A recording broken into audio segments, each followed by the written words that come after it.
Hi there, welcome to or welcome back to Tiff Reads Books, where I read books and I talk to you about them.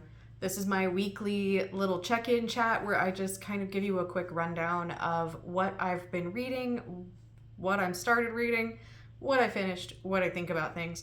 This is in replacement of a monthly wrap-up because they just got too long for me to do. So hopefully you find this interesting, and if you're new here, because there seems to be a whole bunch of you that are new here, welcome and thank you for following, and I hope you enjoy this. If you do like this video, give me a thumbs up. If you don't, that's okay. I will see you with something else that maybe you'll like. So I did manage to finish 2 books last week. And then my reading kind of slowed down with everything going on in the world with politics, the Vulture article, all of that stuff kind of really brought me down in my reading speed. So the Vulture article came out on Monday, and I have done a summary on that. If you are not wanting to read the article in its entirety, I did try to go brief on the details to spare you some of the explicitness of the article itself because it is heavy. If you do want to read it, I mentioned in that video, but you can check it out on Libby. If your library carries New York Magazine, you can search that up and it should be the cover article.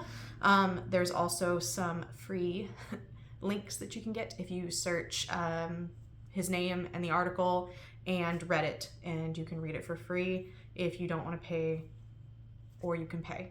So those are your options. Let's get into what I read as far as novels.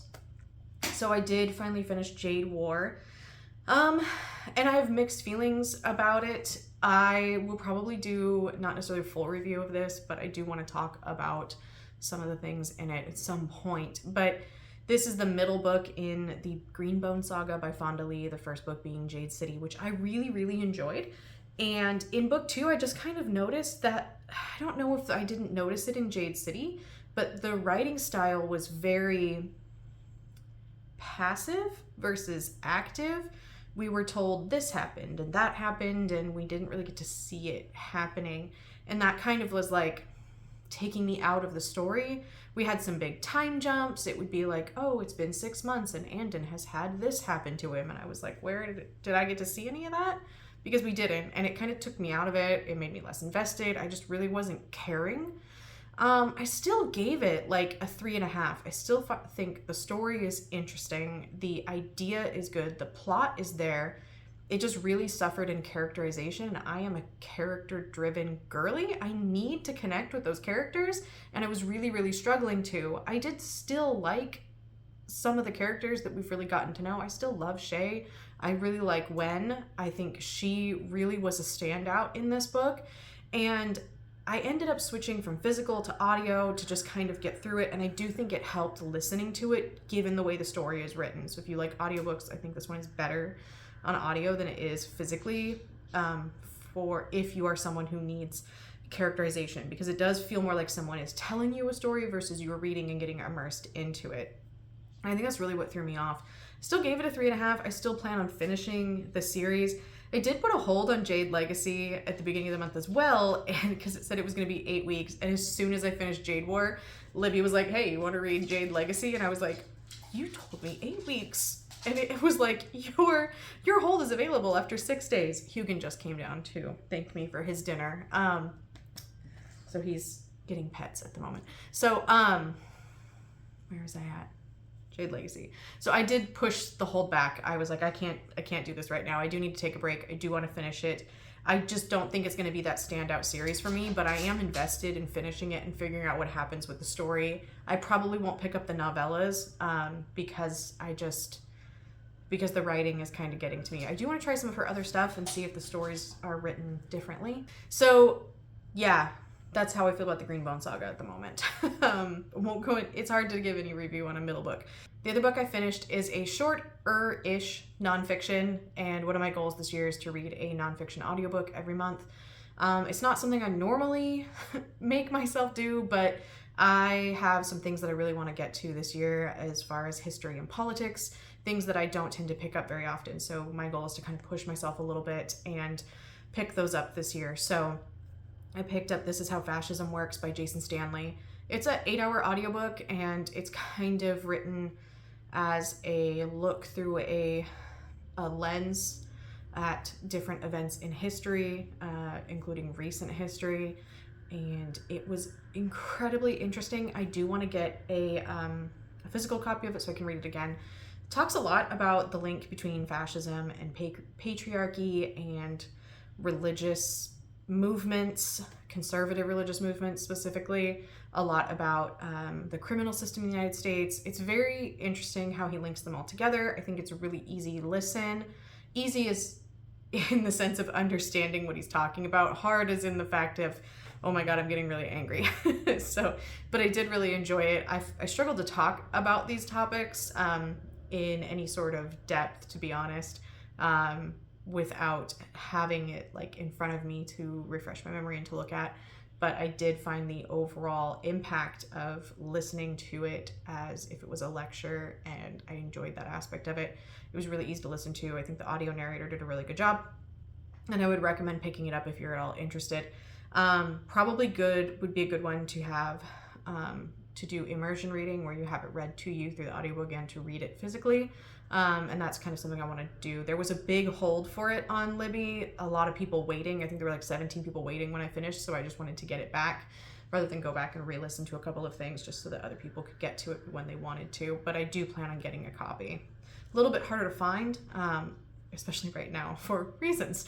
So those are the 2 books that I finished. So let's talk about what I'm listening to now and I'm nearly done with.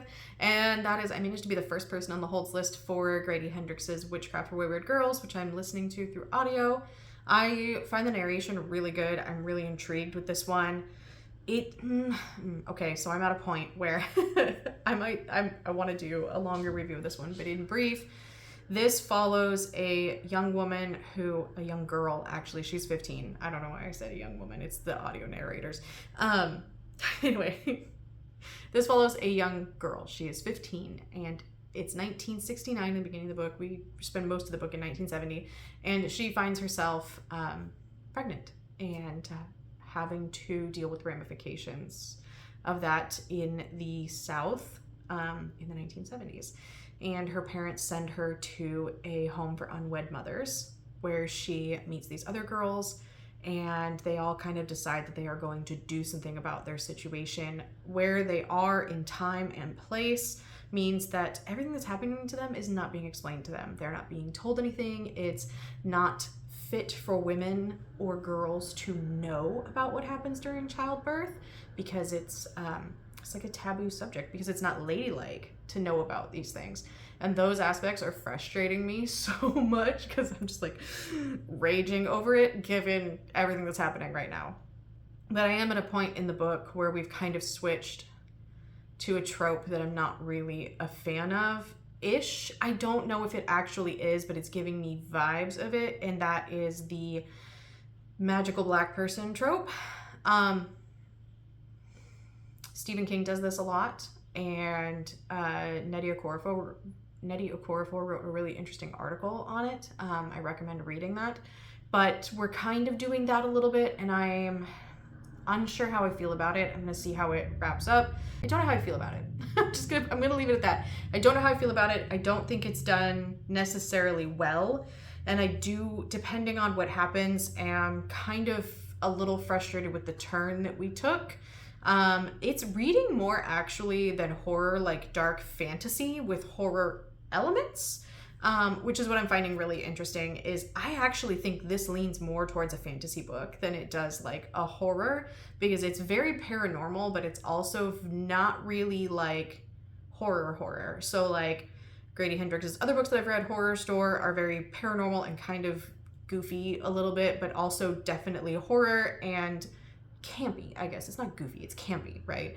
And those have a place, and I find that fun.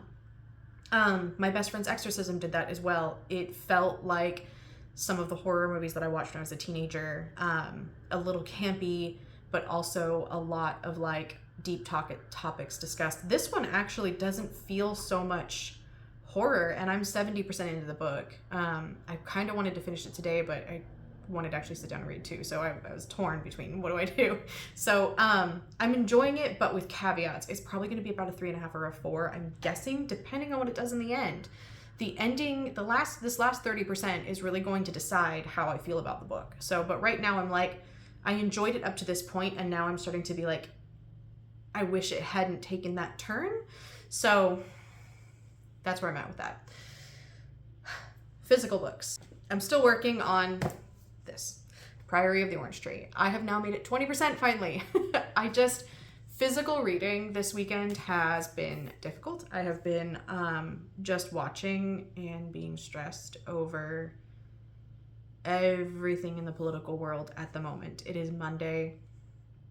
The thing in DC just happened.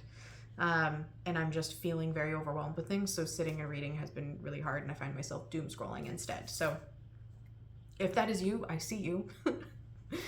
I am you. So I'm enjoying this. I'm tabbing it. I have some different tabs. I'm about to start chapter 15. I love how this is setting up. I am loving all the characters. I am like, I am that Family Guy meme with James Woods where I'm like, ooh, piece of candy. Piece of candy. Ooh, a piece of candy. Ooh, a piece of candy. Ooh, piece of candy.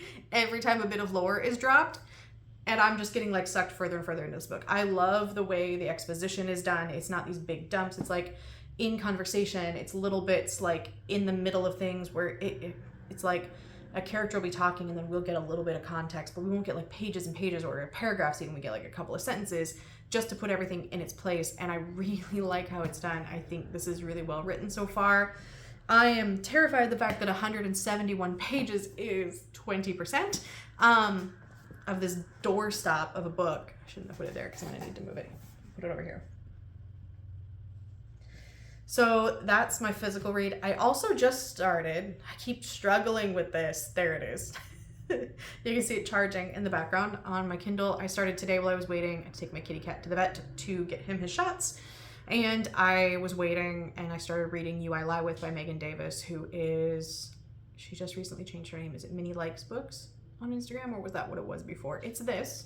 And so I've seen this because we're in the same like friendship circles on Instagram. A bunch of people have read it and everyone has been raving about it. I picked it up last year it is on Kindle Unlimited, but I don't have Kindle Unlimited, so I bought it from Amazon.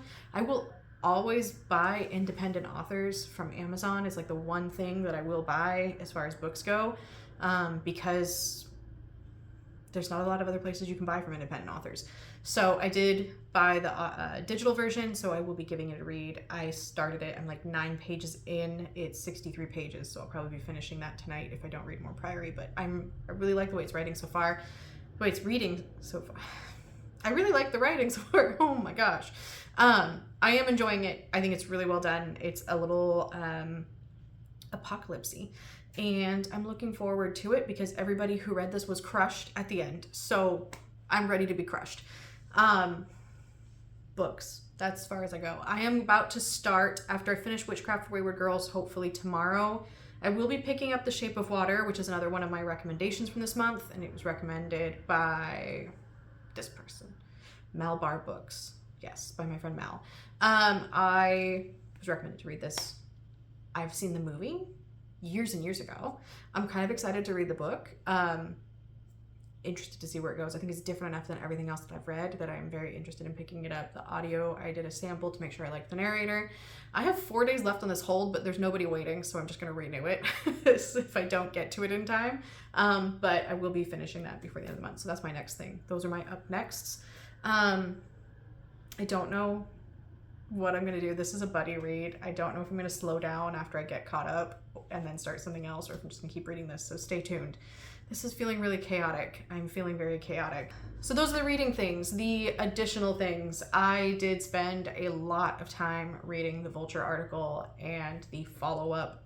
I didn't do it blog post that was terrible and pointless to read, but I did read it, and I spent a lot of time being sucked into that. I spent a lot of time being sucked into the politics that are happening. I spent a lot of times today with, I did not watch the inauguration.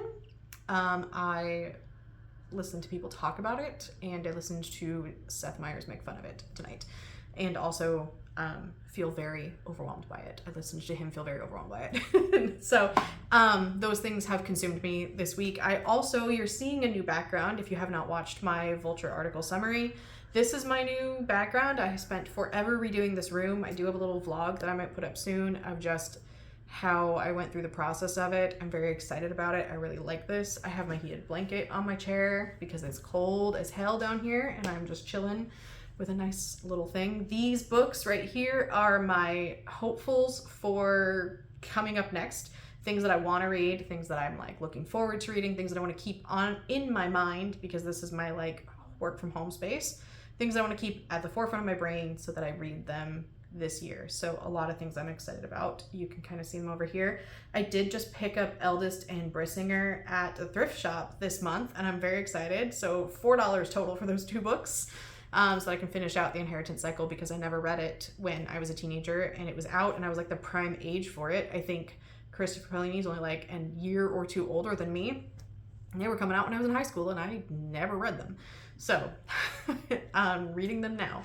I decided last week I was gonna draw cats every time I did something productive at work. So Monday I got to draw some cats, and then I spent the rest of the week working on this space. But I did get to draw some cats. So these are my cats that I got to draw. I will put people's Instagram names. All my Bookstagram friends, I saved pictures of their cats and started drawing them. So I'm gonna do more cats next week. I'm getting a little bit better at cats. I'm kind of enjoying it. I think some of these are really cute. I think this one is adorable. So yes, I'm very excited about that one.